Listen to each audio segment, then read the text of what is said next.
नमस्कार सभी। आज हमारे बीच में हम आपको ऐसे महान शख्सियत से परिचय कराने जा रहे हैं जो कि पूर्व जिला पंचायत सदस्य भी रह चुके हैं। वर्तमान से लेकर आज़ादी तक एक तरफा अपने ग्राम पंचायत में दबदबा कायम रखना, ऐसे महान शख्सियत हमारे बीच में आज चरेरा स्टेट श्री राजेश पांडे जी का अपने पॉडकास्ट में स्वागत करते हैं। धन्यवाद दीपक जी, मुझे इस कार्यक्रम में बुलाने के लिए आपका बहुत बहुत आभार। तो बहुत बहुत धन्यवाद दद्दा को। दद्दा इतना व्यस्त रहने के बाद भी हमारे पॉडकास्ट में आए।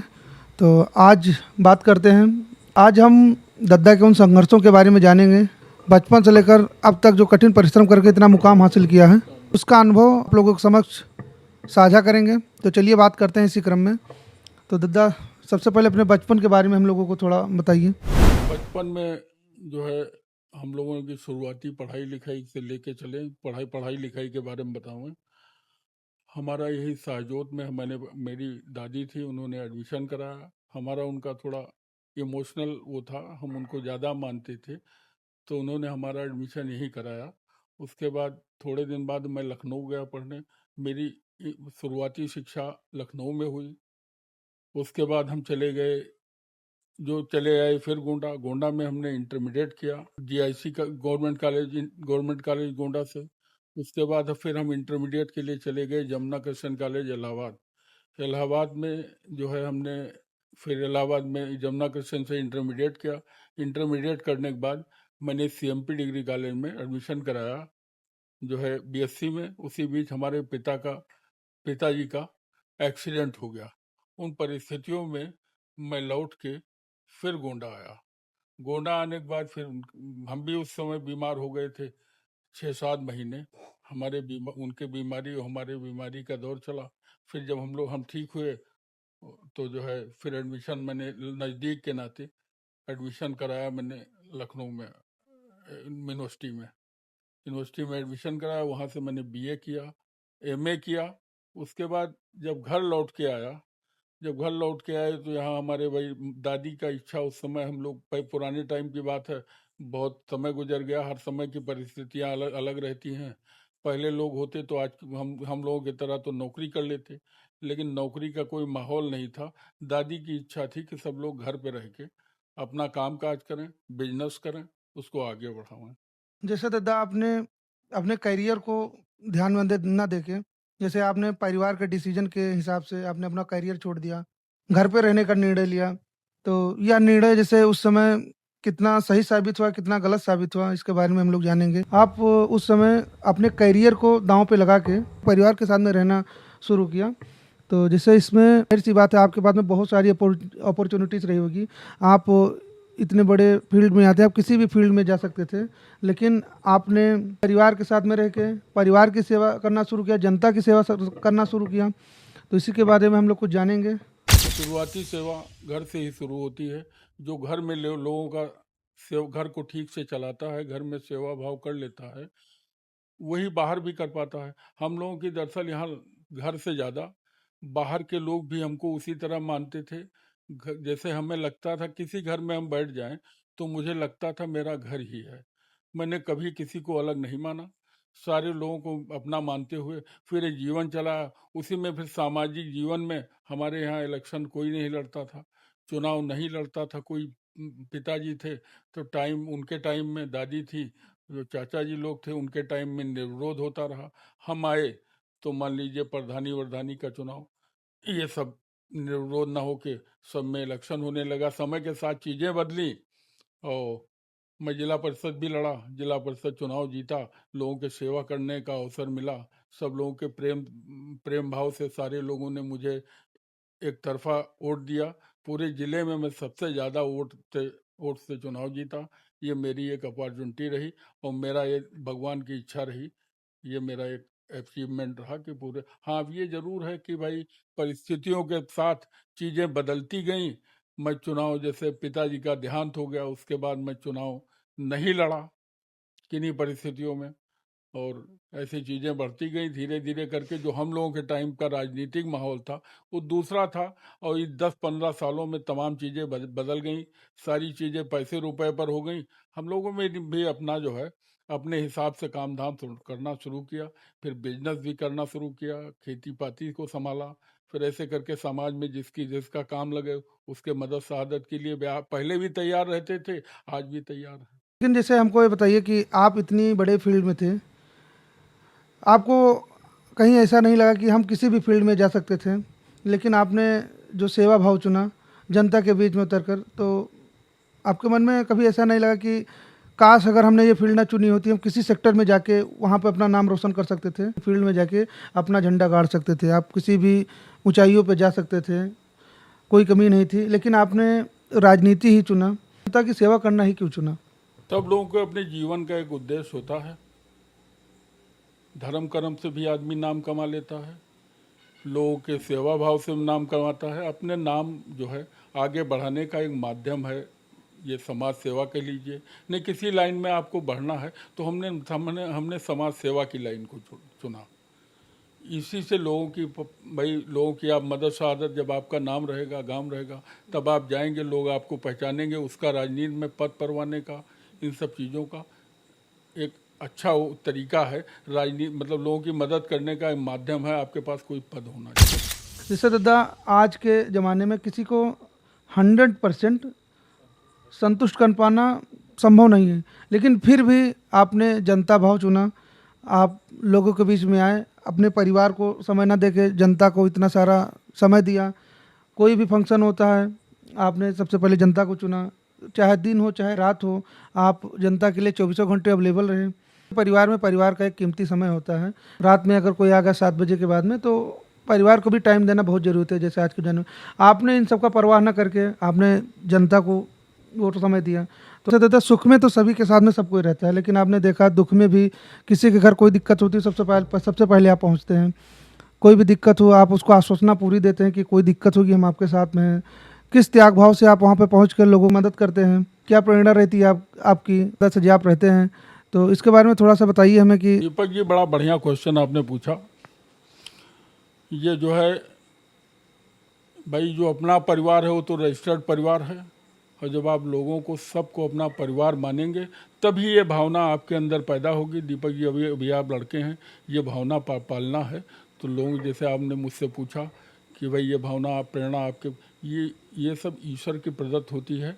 ईश्वर मदद करता है इन सब चीज़ों में। इतना बड़ा कुनबा लेके चलना बड़ी बात होती है। जैसे रात में आपने हमको याद किया तो हम बताते हैं आप तो मेरे अपने हैं, लोग अपने हैं। जो लोग अपने हैं उन परिवारों को तो मान लीजिए मदद करना वाजिबी। जो लोग मेरे नहीं भी रहे हैं, मैं उन लोगों की भी रात बिरात के फ़ोन पे उनके भी मदद में अवेलेबल रहता हूँ। ये एक मेरी आदत में शुमार है। तो जैसे हम आपको अपने वीडियो के माध्यम से बताना चाहते हैं, जैसे हमारे दादा जो क्षेत्रीय मदद तो करते हैं, लेकिन हमने देखा कि बाहर भी अगर किसी को कोई दिक्कत रहती है तो बाहर भी यहाँ पर ना अगर पहुँचते हैं, ज़्यादा से ज़्यादा कोशिश करते हैं पहुँचने की। अगर नहीं पहुँच पाते हैं तो वहाँ भी किसी न किसी रूप में, किसी न किसी भाव से वहाँ पे मदद करते हैं। तो जिससे इस चीज़ का बेनिफिट हम लोगों को तो मिलता ही है। तो इसी के क्रम में हम आगे बात करते हैं दद्दा से। देखिए दद्दा, आपने बताया कि आपके पिताजी का पैर उस समय पर फ्रैक्चर हो गया, जनता का लगातार आना जाना आपके परिवार में लगा ही रहता था। तो लगभग एक हिसाब से, हमारे हिसाब से आपका राजनीतिक करियर वहीं से शुरू हो गया। लेकिन फिर भी हमारी इच्छा ये जानने की है, जैसे आपके मन में विचार कब आया कि हमें राजनीति के फील्ड में उतरना चाहिए, इसके बारे में ज़रा हमें कुछ बताइए दद्दा। हमारे यहाँ बहुत लोग आते जाते थे। पिताजी के टाइम में चाचाली लोग बैठते थे, तमाम लोग आते जाते थे। उन्हीं लोगों के बीच में बैठ करके मैंने भी अपनी एक जगह बनाई, लोगों में विश्वास बनाया। उसके बाद मैं आगे बढ़ा और फिर मेरी जनता से जुड़ाव की एक भावना लेकर के तमाम लोगों से परिचय, आना जाना। अगर आप सकारात्मक रहेंगे तो आपको तमाम लोग मिलेंगे। ये भीड़ है, तमाम लोगों से आपका अपनत्व बढ़ेगा। और हम लोगों का तो ये रहा कि जैसे हम मदद के लिए कहिए तो मदद में एक पिताजी हमारे कहा करते थे कि शरण गए प्रभु राखिए, सब अपराध बिसाए। चाहे जो आता है, चाहे मेरे साथ रहा हो इलेक्शन में, चाहे ना रहा हो, तब भी मैं उसकी परेशानी को अपनी परेशानी मानकर दूर आज भी करता हूँ। बताइए, जैसे पिताजी का रुतबा उस ज़माने में बहुत ज़्यादा था, आज के ज़माने में उस चीज़ को आदमी दबदबा कहते हैं। आप राजनीतिक फील्ड में आए, प्रधानी से आपने इस रुतबे को इतना बढ़ाया, तो आपको कहीं ऐसा, आप अपने आप को कभी प्रेशर फील में तो नहीं करते थे? दीपक जी, कोई प्रेशर आप महसूस करेंगे तो कोई काम आप कर ही नहीं सकते। मेरी उम्र 58 साल हो गई है। मैं आज भी कोई मुझे याद करता है व्यक्तिगत रूप से, तो मैं उसको उस टाइम मिलता हूँ। और मुझे कोई दिक्कत नहीं आती, चाहे बाहर का इतना बड़ा कुनबा है, मैं जो भी मुझे याद करेगा, मैं उसको मिलता हूँ। मुझे कोई दिक्कत नहीं आती। मुझे एक आत्मिक खुशी मिलती है इन सब ये सब काम करके। ये मेरी अपनी एक हैबिट है। ये पिताजी के द्वारा कोई ऐसी बात जिसे आप प्रेरित हुए हों, आपके मन में लगी है कि ये बात, इस बात से हमें सीख लेनी चाहिए, ऐसे कोई लाइन हमें बताएं आप? मैं ज़रूर ध्यान रखता हूँ कि हमारे गांव का, हमारे परिवार का कहीं नाम जो है डूबने ना पावे। ये निरंतर आगे बढ़ता रहे, इसी तरह का प्रयास सबको करना चाहिए। पिताजी की सीख के बारे में, पिताजी की सीख थी कि भाई किसी के साथ गलत ना होने पावे। जो जो बातें थी वो सच कहते थे। मेरी भी चाहे जितनी के कठिन परिस्थितियां हो, चाहे जितने मेरे खास खास और नज़दीकी लोग हों, लेकिन मैं कहता सच ही हूँ, चाहे उसको खराब ही क्यों ना लगे। इसलिए मैं सच पे विश्वास रखता हूँ। और न्यायप्रिय पिताजी भी मेरे न्यायप्रिय थे। मैं उन्हीं से सीख लेके आगे बढ़ने का काम करता हूँ। गुस्से में क्या कहा करते थे पिताजी आपको, जब गुस्सा हुआ करते थे उस टाइम आपको पिताजी क्या कहते थे? दीपक जी, असलियत तो यह है कि पिताजी का हमारे आमना सामना मतलब इतना लिहाज था। आज के दौर में तो माता भाई बच्चे घुरुक देते हैं, और पिताजी खड़े रहते हैं। हाँ, उनका इतना लिहाज था कि हम लोग उनके सामने ही नहीं पड़ते थे। और घुरुकने उरुकने वो जैसे ही मतलब हम लोग उनको देखते थे, हम लोग सिट्टी पिट्टी गुम हो जाती थी। मैं अपने काम से काम, वो अपने काम से काम। कोई ऐसी बात उस समय जो आपको बुरी लगती थी, लेकिन आपको आप रियलाइज हुआ कि पिताजी की कही हर बात प्रेरणा से भरपूर रहती है, तो उसके बारे में हम लोगों को कुछ बताएं, हमारे श्रोता भी जो सुन रहे हैं उनको कुछ बताएं। तमामों चीज़ें पिताजी को खराब लगती थी। और जब मुझे अच्छी नहीं लगती थी तो उनको मतलब वो हमारे उनके मतलब उसमें अंतर रहता था। लेकिन आज जब उनके ना रहने के बाद मैं वो सब चीज़ें सोचता हूँ, तो मुझे लगता है कि पिताजी की बात सही थी। उसी लाइन पे काम करना चाहिए। पिताजी की तमाम चीज़ें थी वो नहीं चाहते थे कि मैं तमाम चीज़ें थी, वो सब तमाम बात है। जैसे इलेक्शन लड़ना उनकी इच्छा नहीं थी, उनकी इच्छा के विपरीत मैं लड़ गया। तमामों ऐसी परिस्थितियां आई। लेकिन अब मैं सोचता हूँ ये सब चीज़ें जो है, जो उन्होंने कही, उन्हीं की बात सत्य थी। वो एक मान लीजिए पिताजी हमारे महान थे, उनकी मेरी कोई तुलना ही नहीं। आपने चुनाव लड़ा, दद्दा आपके पिताजी का पूरा भी विचार नहीं था, पूरा भी मन नहीं था कि आप चुनाव लड़े, लेकिन चुनाव लड़ने के बाद में इतनी ज़बरदस्त जीत हासिल की, तो उस जीत के बाद में क्या पिताजी के मन में कोई बदलाव आया? वास्तव में कहा जाए तो पिताजी की ही बदौलत, उनकी बनाई फील्ड थी। उस पर मैंने उन्हीं की वजह से, उनके आशीर्वाद से और ईश्वरीय इच्छा से मैं जीता। तमाम लोग इलेक्शन में मेरी मदद करने आए। तमामों बाहर के लोग, तमाम लखनऊ, बनारस, बहराइच, आसपास के तमामों लोग हमारे इलेक्शन में लगे, तब मैं जीता। और उन जीतने के बाद मुझे मुझे तो मान लीजिए खुशी होनी ही चाहिए। हमारे पिताजी को, हमारे पूरे परिवार को एक नई दिशा मिलने का ये हो गया कि भाई जो है, मैं इलेक्शन लड़ा तो ये रहा कि मान लीजिए नया काम शुरू किया, इसमें सफलता मिली, सब लोग खुश थे। दद्दा हमें ये बताएं कि जैसे उस ज़माने में पिताजी का जैसे जो रुतबा था, आप कद था, बहुत बड़ा था, तो आपको कहाँ तक लगता है कि उस रुतबे को हमने मेंटेन किया कि उसको आगे तक लेके गए, इसके बारे में कुछ बताएं? उसको मेंटेन करने की पूरी कोशिश करता हूँ और हर समय पॉजिटिव रहता हूँ। कहीं भी मैं जाता हूँ, किसी काम के लिए जाता हूँ, तो मैं उस काम को, मेरा चाहे ईश्वरीय आशीर्वाद कह लीजिए, उस काम को कहीं कोई ना कोई मुकाम देकर आता हूँ। जो है, पिताजी का बहुत बड़ी बात थी। वो सब चीज़ें आज के टाइम में नहीं रही। तमामों लोग काम कराने के बाद मान लीजिए आपसे नहीं मिलते हैं, लेकिन तमामों उसमें उतार चढ़ाव आया। पिताजी के टाइम में ईमानदारी बहुत थी। आज के टाइम में इस ग्रुप जो हम लोग काम करते हैं, सामाजिक काम, राजनीतिक काम, इसमें बड़ा भ्रष्टाचार है। वो उसका जो है, हम लोग इसमें फिट अपने को नहीं पाते हैं, लेकिन अब समाज है तो करना है भाई। वो समय आया कि जब आपके पिताजी ने आपके ऊपर एक विश्वास जताया, आपके किस फैसले से पिताजी बहुत खुश हुए, आपको सम्मान दिया, जिस सम्मान के वाकई में आप हकदार थे?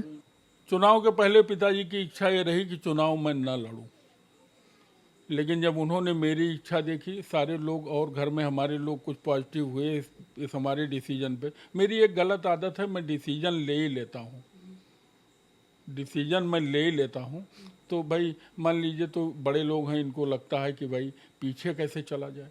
लगता है। लेकिन मेरी ये भावना नहीं पीछे चल, मैं भाई कोई डिसीजन नहीं लेता है तो मान लीजिए मैंने ले लिया, अब जब ले लिया तो जब जीत के सारे लोग लगे उसमें, भाई सबकी प्रतिष्ठा जुड़ गई। तो जब इलेक्शन हुआ तो मैं जब जीत गया तो सारा जैसे समंदर शांत हो गया, सारे तरीके उसी तरीके से जो है सारी चीज़ें एक खुशी में बदल गई। ये मान लें कि क्या आपका जो जीत का श्रेय है तो पूर्णतः आप अपने पिताजी को देना चाहते हैं? पूर्णतः पिताजी को, अपने चाचा जी लोगों को, अपने पूरे परिवार को, और गांव में जितने भी इस हमारे परिवार से नज़दीकी लोग रहे, सारे लोगों के सहयोग से जो है ये रहा कि जैसे किसी को ये हमारे इलेक्शन में नहीं लग रहा था कि पूरे, हम तो मान लीजिए घर की तो बात है ही है, पूरे गांव में नहीं लग रहा था कि कोई चुनाव न लड़ रहा हो।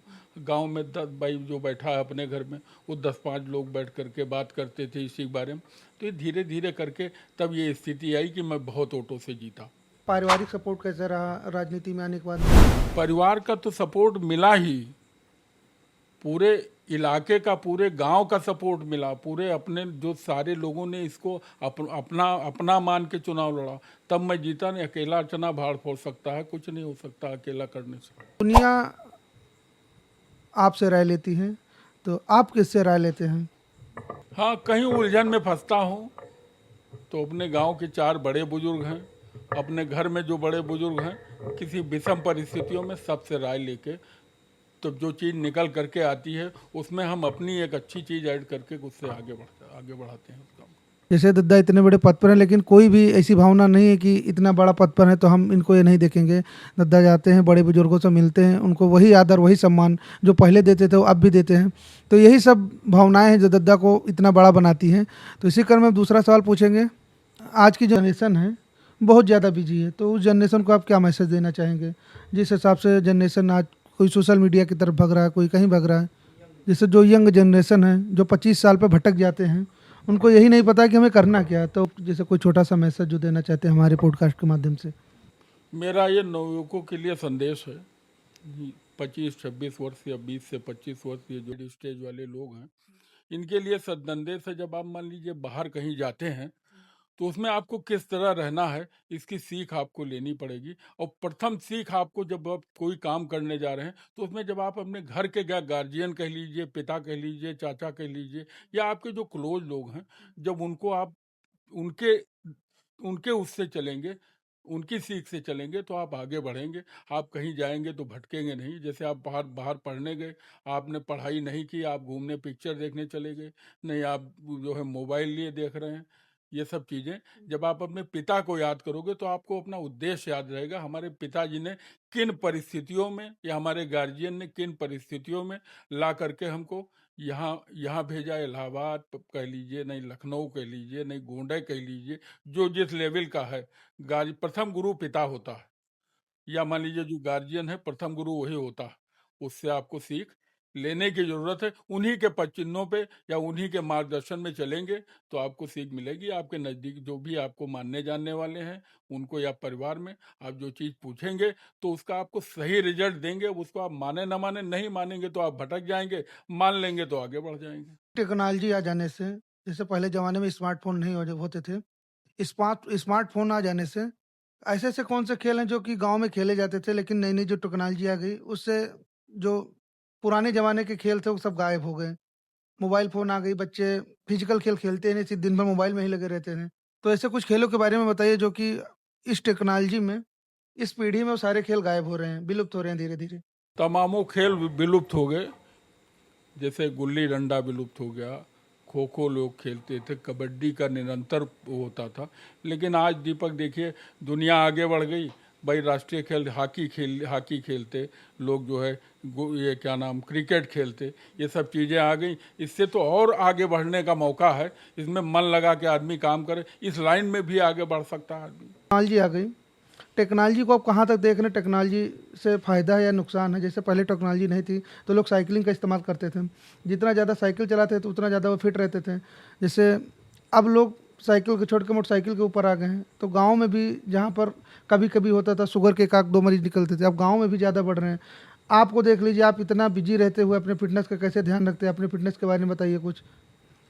देखिए, सब चीज़ें जो नई नई चीज़ें आ गई, जैसे साइकिल छोड़ के मोटरसाइकिल आ गई। पहले लोग दूर की यात्रा कम करते थे, जैसे मान लीजिए गोंडा कोई एक आदमी जाता है तो सारे लोग गोंडा नहीं जाते थे। कोई एक गार्जियन टाइप का आदमी या बड़ा आदमी या कोई लेके जाता था तो सब लोग गांव के उसी को काम दे देते थे, वो काम होके चला आता था। या लोग लोकल में साइकिलिंग करते थे, उससे स्वास्थ्य फिट रहता था। आज जो है मोटरसाइकिल आ गई, इससे तमामों चीज़ें भाई स्वास्थ्य में उतना भाई जैसे आराम तलब हो गए लोग। और मेरे फिट रहने का कारण, हम जो फिट रहते हैं, एक तो हम मस्त रहते हैं। हम किसी का जो है ये जो आज की कुरीतियां हैं लोगों के एक दूसरे के परपंच में, सब सकारात्मक रहिए। जैसे मैं अपने लिए योगा करता हूँ, सवेरे योगा करता हूँ, सुबह कोशिश करता हूँ मॉर्निंग वॉक की, लेकिन मेरी नींद नहीं खुलती क्योंकि मैं देर रात सोता हूँ। योगा अपने लिए करता हूँ, उसी योगा में तमामों चीज़ें ऐसी हैं। तमाम योगा ऐसा है कि ये सुदर्शन क्रिया है रविशंकर की, अगर मान लिया आदमी ने किया तो उसको उससे बहुत पॉजिटिव रिजल्ट तमामों की। आप बस जीवन का एक सार है कि आप सकारात्मक रहिए, पॉजिटिव रहेंगे तो आपको कहीं कोई दिक्कत नहीं आने वाली। की लोकप्रियता बहुत है, आपके चाहने वाले बहुत हैं, तो ऐसा क्या है कि लोग आपको पसंद करते हैं, आपसे आके मिलते हैं? इसके बारे में कुछ हमको बताइए ज़रा। दीपक, ये सवाल भी बड़ा अच्छा है। लोग मुझे मानते हैं तो मैं भी उनको मन से मानता हूँ, यही एक कारण है एक दूसरे का, जो एक दूसरे के मानने का।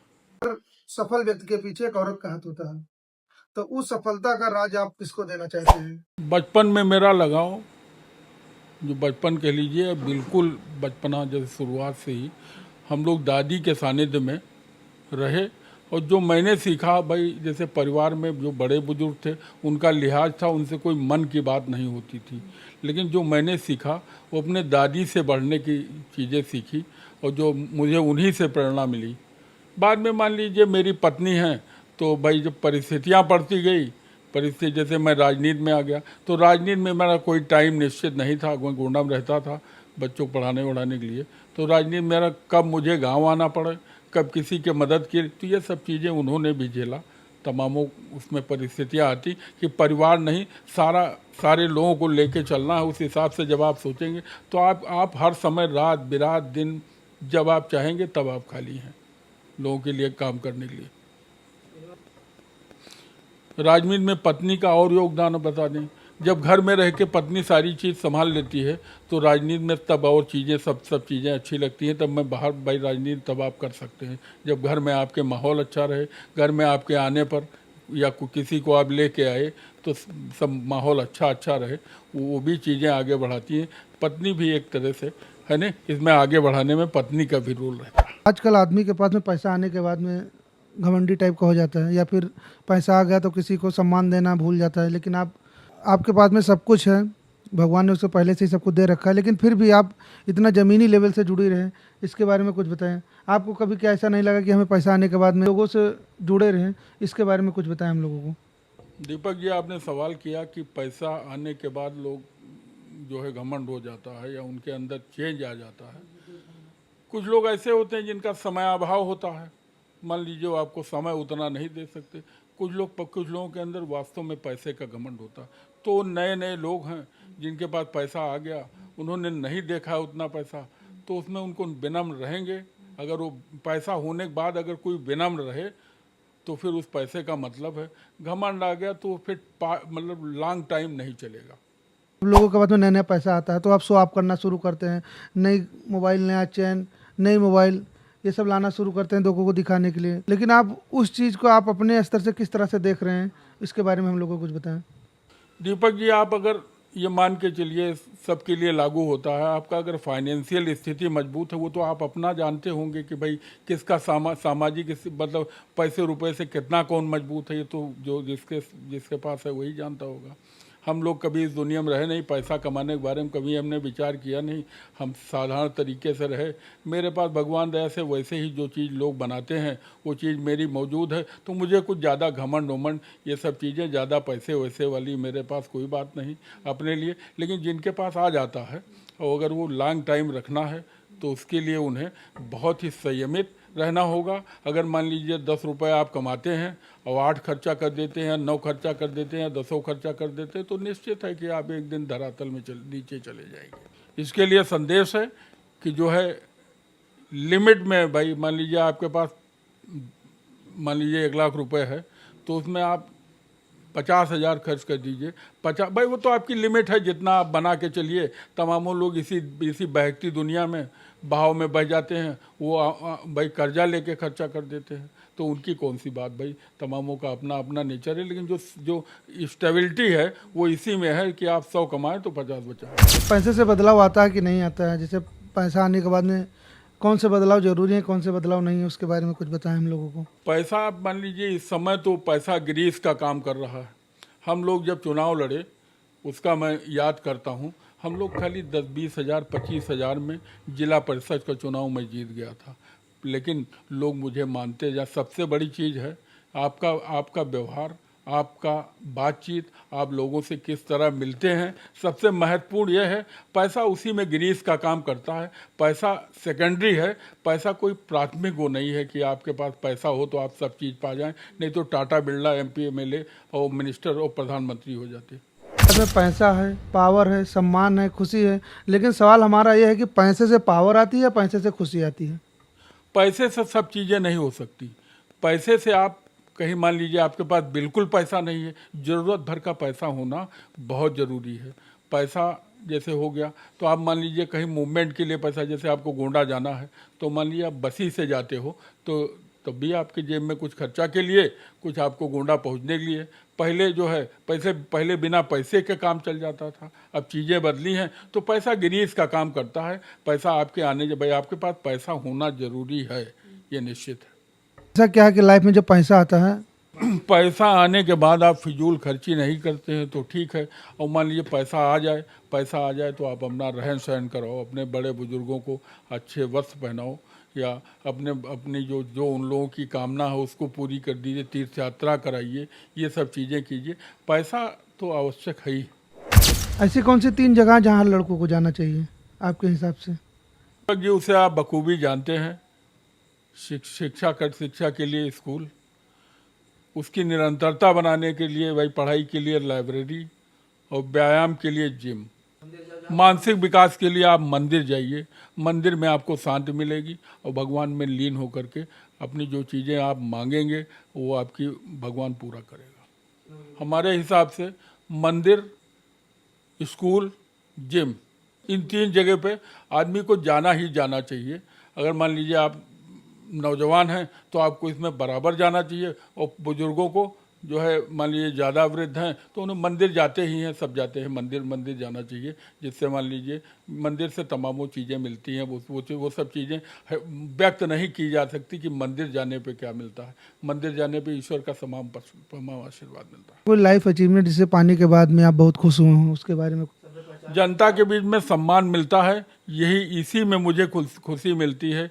जबकि तमाम लोग भाई हमारी इस काम को देख करके, जो आज के तमाम लोग हैं जिनको थोड़ा ये चीज़ें आड़ लगती हैं कि, लेकिन मुझे लोगों की मदद करके, गरीबों की सहायता करके, लोगों से मिलजुल करके उनके लिए कुछ कर पाऊँ, उसी में मुझे खुशी मिलती है। जीत के लिए चाहिए ताकत और विश्वास, हार के लिए तो सिर्फ डर ही काफ़ी है।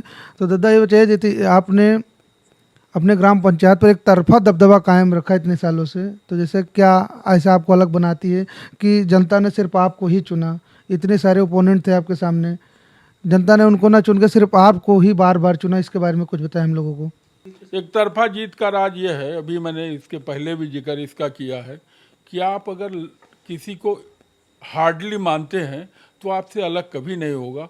तो मान लीजिए कोई आज दुखी हुआ, कल खुशी हुआ, इसमें मान लीजिए हमको लगातार लोग बनाने का श्रेय है कि अपनत्व तो बना रहा, और हमने जो प्यार लोगों को दिया, काम भले कम हुआ हो, या मान लीजिए किसी का मैं काम कहीं बाहर रहा हूँ, ना कर पाया हूँ, लेकिन मेरा इमोशनल रिलेशन उनसे बना रहा, तो ये प्यार बना रहा, इलेक्शन में जीतता गया। आपके जो लोकप्रियता नेता रहे हैं उसके बारे में कुछ बताएं हम लोगों को। अब हम लोगों के टाइम में जो लोकप्रिय नेता वाली बात है, लोकप्रिय नेता हम लोगों के यहाँ, हम लोगों के घर में आते जाते रहे, माननीय राजा आनंद सिंह जी। उनके आदर्शों, उनसे भी राजनीति में हम लोगों ने सीख लिया। वो कभी अपने ज़िंदगी में जो काम नहीं करना मतलब इलेक्शन टाइम या उस टाइम में नहीं कर पाते थे, तो उसको अनाउंसमेंट उन्होंने कभी नहीं किया।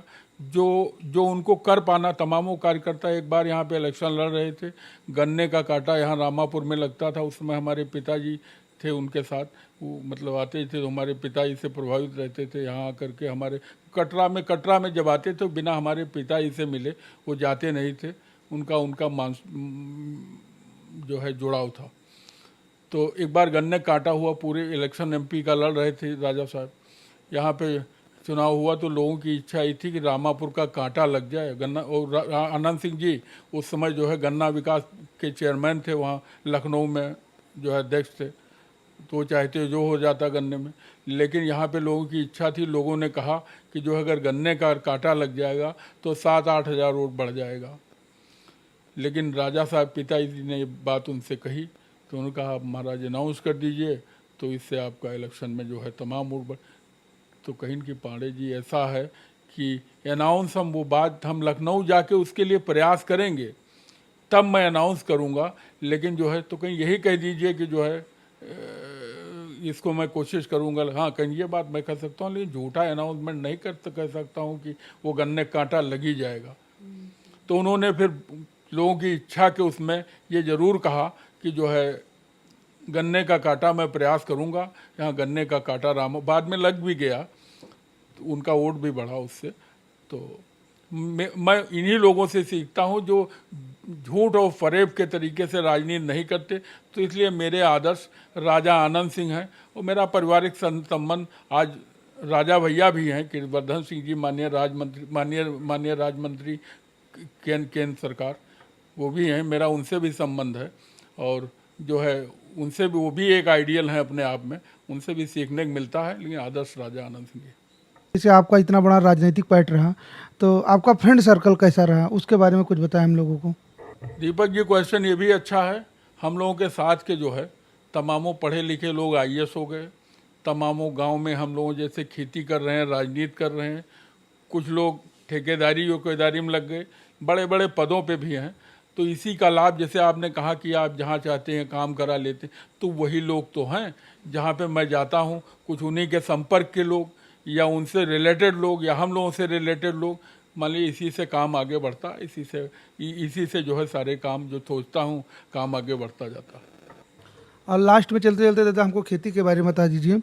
हमारे एरिया में जो सबसे ज़्यादा फसलें होती हैं, कुछ भी होता है आपके पास में, तो आपको खेती का ऐसा अनुभव कहाँ से आया, इसके बारे में कुछ हमको साझा कीजिए। खेती किसानी हमने जो है, पिताजी भी हमारे खेती बहुत मन लगा के करते थे। उनके टाइम में कम पैसे में अच्छी खेती होती थी। समय बदल गया, अब खैर जैविक आ गई है, जैविक में भी कम पैसा लगता है, लेकिन हम लोग उसको भी अपनाए नहीं हैं। लेकिन जो केमिकल वाली खेती है, इसमें ज़रूरत से ज़्यादा पैसा लग जाता है, कम बचत होती है, लेकिन इससे पैदावार भी बढ़ती है। पहले लोग कम पैदा कर पाते थे।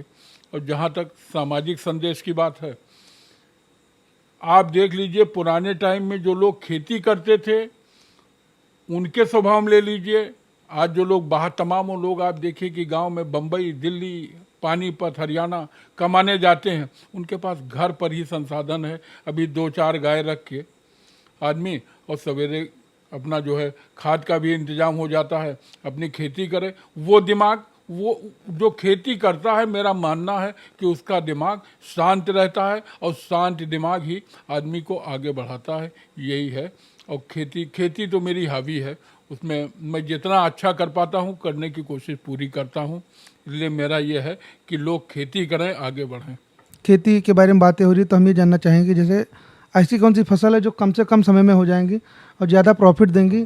हमारा वीडियो जो देख रहे हैं, गांव के लोग देख रहे हैं, जो ज़्यादा से ज़्यादा बाहर कमाने के लिए निकल जाते हैं, उनके बारे में बताइए ज़रा। पहले के टाइम में आप एक बीघे में 1 कुंटल मक्का पैदा करते थे। खेती जो कम समय वाली बात आपने कही, कम समय में आप 3 महीने में 1 एकड़ में करीब 50-52 कुंटल मक्का पैदा कर सकते हैं। तुरंत फायदे का ये क्रॉप है। गन्ना, जहाँ तक बात है, गन्ना लॉन्ग क्रॉप है। पहले के टाइम में लोग भाई जैसे थोड़ी थोड़ी खेती किए, अपना छोटी छोटी खेती में उन्होंने खाने पीने का इंतजाम कर दिया।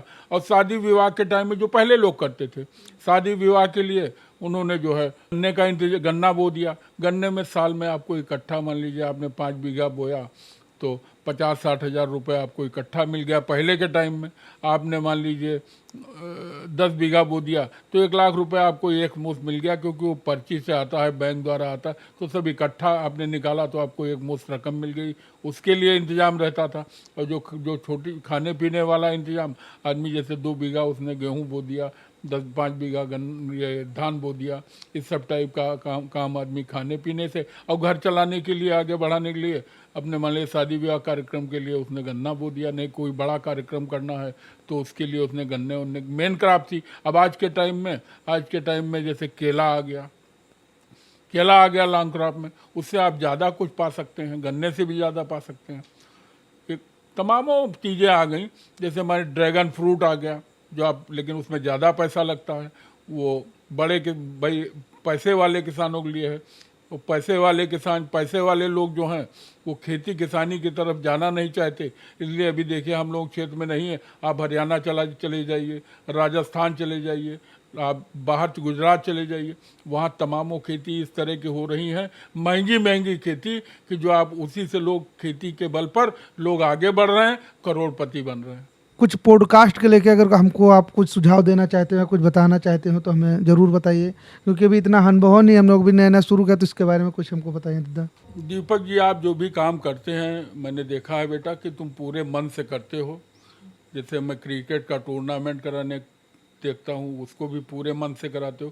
पूरे मन से इस काम में भी लगोगे, ये काम तुम्हारा आगे बढ़ेगा और हमारे गांव, हमारे घर, हमारे इस इलाके का नाम रोशन करेगा। मेरी ये शुभकामना है तुम्हारे लिए। बस ये है कि तुम मेहनत आगे करते जाओ। दादा अमन पांडे हमारे से पार्टी, हमारे मित्र हैं, वो भी क्षेत्र में निकलते हैं, लोगों से मिलते हैं, लोगों से उनका भी जुड़ा हुआ है। कैसे देखते हैं उसके बारे में बताइए दादा कुछ में। मुझे इसी में खुशी मिलती है कि अमन है, मान लीजिए लोगों से मिलते जुलते हैं, और कुछ कमियां रह जाएं तो सब मिलजुल करके अपना सब लोग ठीक करो, आगे बढ़ो, यही हम लोग कामना है। हर बाप ये चाहता है कि हमारा लड़का आगे बढ़े, और मान लीजिए हम लोगों की लाइन में आगे बढ़े, और अच्छा है। लोगों से मिलते जुलते हैं, लोग उनसे प्रभावित होते हैं, बड़ी खुशी की बात है। मैं भी ये सुन करके बाहर सुनता हूँ तो मुझे भी गौरवान्वित महसूस करता हूँ कि हमारे लड़के इस, और जो कुछ कमियां रह जाएं तो उसको मान लीजिए अपने में ठीक करें, और जो नहीं ठीक हो उसको सब लोग मिलजुल करके बैठ करके, तुम लड़के हो, एक दूसरे से मिल बैठ कर बातचीत करके उनको आगे बढ़ाओ, वो तुम्हें आगे बढ़ाएं, यही कामना है। हर गार्जियन की यही कामना रहती है। अंत में हम बहुत बहुत धन्यवाद कहते हैं दादा को। दादा अपना कीमती समय निकाल के आए, हमारा हौसला अफजाई किया, जो चीज़ें हम नहीं जानते थे उसके बारे में हम कुछ बताई, हमको सीखने को मिला है, जो कि वीडियो के माध्यम से आप लोगों को भी पता चलेगा। और कोई कमियां हैं, चीज़ें हम लोगों को पता थी, कुछ चीज़ें हम लोगों को नहीं पता थी। आज दादा अपना टाइम निकाल के आए, उन चीज़ों को हमारे वीडियो के माध्यम से उन सभी लोगों को पता चलेगा। दीपक जी, हमारी शुभकामना है, जो काम आपने उठाया है इसको निरंतर करते रहिए, लगे रहिए, और इसमें पूरी निष्ठा के साथ लगे रहेंगे, बहुत आगे बढ़ जाएगा, ये मेरी कामना है। बहुत आगे बढ़ाइए इसको। धन्यवाद दादा।